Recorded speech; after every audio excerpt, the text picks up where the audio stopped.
ध्यान करतो म्हणजे आपण काय करतो हे समजून घेतलं पाहिजे. बऱ्याच वेळेला आपण जे शिकलेलो असतो कोणाकडून तरी,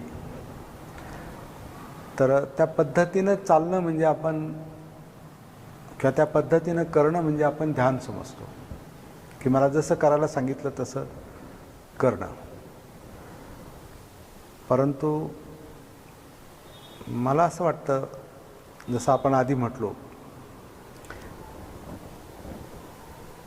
जीवनात चांगलं वागण्यासाठी जीवन समजून घेतलं पाहिजे, तसं ध्यान चांगलं होण्यासाठी ध्यान समजून घेतलं पाहिजे.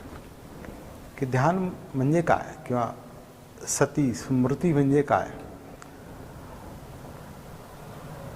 हे समजून न घेता आपण ध्यान करायला लागलो